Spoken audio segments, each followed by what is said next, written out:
So hey guys, welcome back to my YouTube channel. तो आज के इस वीडियो में हम बहुत इंपॉर्टेंट डायग्राम करने वाले हैं, diagrammatic representation of primary succession. ठीक है, ये जो टॉपिक मैंने लिया ये आपको क्लास 12 के इकोसिस्टम वाले चैप्टर में मिला है। जो स्टूडेंट पहले से मेरे साथ जुड़े उनको पता है कि मैं ये जो सीरीज चला रहा हूँ इस पर चैप्टर वाइज ट्रिक्स बताता हूँ उनको, और जो नए स्टूडेंट उनको बताना चाहता हूँ स्पेशली कि इस चैनल पे स्पेशली ट्रिक्स बताता हूँ। ट्रिक्स मैं हर चैप्टर का बताता हूँ। अब आपको खुद डिसाइड करना है कि कौन सा चैप्टर का आपको ट्रिक्स पढ़ना है, कौन सा नहीं पढ़ना है। और सब टॉपिक नहीं बताओ, जो पॉसिबल ट्रिक्स होते हैं वो, ये नहीं कि ज़बरदस्ती का ट्रिक बनाता हूँ।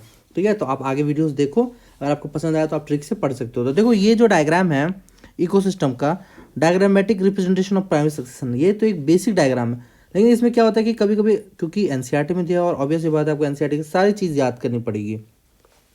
कैसे याद करेंगे, तो थोड़ा समझना भी है, और थोड़ा अगर आपको याद करने बोलूँगा तो एक छोटा सा ट्रिक भी बताऊंगा। जैसे कि वहाँ ये देखो, आपको ये ऐसे वर्टिकली देखना है, ऐसे यहाँ से ABC, ठीक है, DEF और ये लास्ट में G दिया गया है। तो पहला है कि फाइटोप्लैंक्टन, दूसरा है सबमर्ज्ड प्लांट स्टेज, तीसरा है submerged free floating plant stage, चौथा है रीड स्वैम्प स्टेज, चौथा है मास मीडो स्टेज, पांचवा है स्क्रब स्टेज और छठा है फॉरेस्ट। फॉरेस्ट तो याद होगा, ये देखो फॉरेस्ट है, जंगल है, बहुत सारे पेड़ वगैरह हैं। अब कैसे याद करना है, तो देखो कुछ नहीं है, ये स्टार्टिंग फाइटोप्लैंक्टन से होगा। स्टार्टिंग किससे होगा? फाइटोप्लैंक्टन से होगा। ये देखो पानी है, यहाँ कुछ नहीं आपको दिख रहा है, फाइटोप्लैंक्टन। अब यहाँ पे देखो नीचे से कुछ प्लांट्स यहाँ हैं, तो ये इसको क्या बोलते हैं? सबमर्ज, जो पानी के अंदर है, सबमर्ज्ड। ठीक है, अब देखो ये इसमें आपको डायग्राम से ही करना है कि कुछ नहीं है, फाइटोप्लैंक्टन, उसके बाद क्या है, ये सबमर्ज्ड।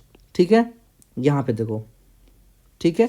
अब देखो क्या है, यहाँ पे भी सबमर्ज्ड, ये भी है, और यहाँ पे भी आपको कुछ पेड़ दिख रहे हैं, तो इसको क्या बोल सकते हो? Submerged free floating. सबमर्ज्ड ये हो गया जो अंदर है, और फ्री फ्लोटिंग ये हो गया जो फ्लोट कर रहा है। ठीक है, तो ऐसे ये देखो, फ्री फ्लोटिंग ये हो गए ये सारे, और सबमर्ज्ड ये हो गया, तो इसका नाम क्या हो गया? Submerged free floating plant stage.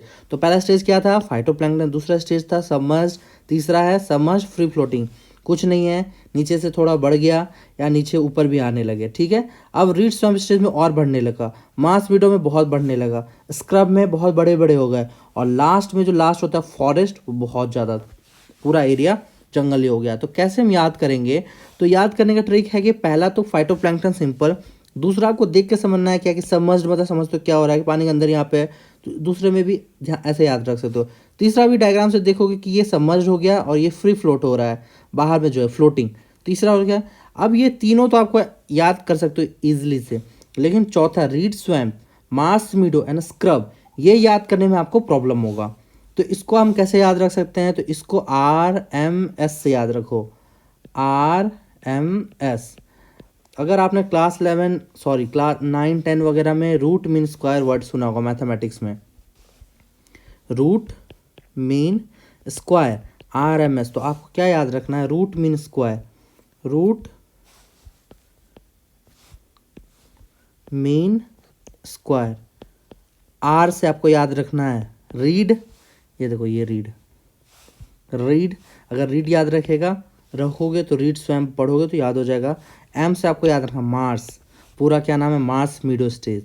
और S से याद रखना आपको स्क्रब, क्या याद रखना? स्क्रब। ये सबमर्ज्ड भी ये S से है, लेकिन आपको सबमर्ज्ड का मीनिंग समझ में ईजिली आ रहा है डायग्राम से।